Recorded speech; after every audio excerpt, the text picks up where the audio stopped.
Good morning guys. ચાલો school માટે ready થઈને પછી મળીએ. તો હવે રેડી થઈ ગયા છીએ, ચાલો સ્કૂલ માટે નીકળીએ. તો ગાઈસ હવે સ્કૂલેથી આવી ગઈ છું. તો હવે મમ્મીએ સામાન લેવા મોકલી છે, તો રસ્તામાં મળીએ. આજે અરમાનભાઈ ગાડી લઈને વહી ગયા, તો ચાલીને જવું પડશે.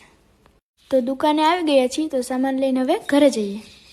તો હવે વિડીયો બનાવવા જવાનું છે ને ટી શર્ટ તો છે નહીં, તો ચાલો હવે જઈએ ગામમાં. તો અમે ગામમાં જઈ રહ્યા છીએ ને વિજયભાઈ ગાડી ચલાવે છે. મેં જ સ્કૂલ ડ્રેસ બદલાવ્યો નથી, તો અમે પહોંચી ગયા દુકાને. તો હવે આ ભાઈ તો સારા ટી શર્ટ બતાવતા જ નથી, તો પણ વાંધો નહીં, મેં એક ટી શર્ટ ચૂઝ કરી લીધું છે.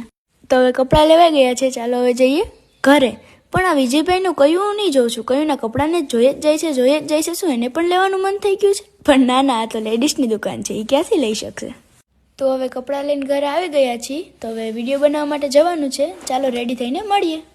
તો હવે રેડી થઈ ગયા છીએ, તો હવે જવાનું છે વિડીયો બનાવવા. તો ચાલો જઈએ. વિજયભાઈ ગાડી ચલાવે છે. તો વિજયભાઈ તમારે કપડાં લેવાતા ને, પણ લેડીઝના હતા.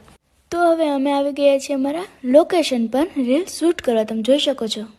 તો અમે રીલ્સ બનાવીને ઘરે આવી ગયા છીએ. તો નવા મિની બ્લોગ જોવા માટે મારી ચેનલને સબસ્ક્રાઈબ કરો. બાય.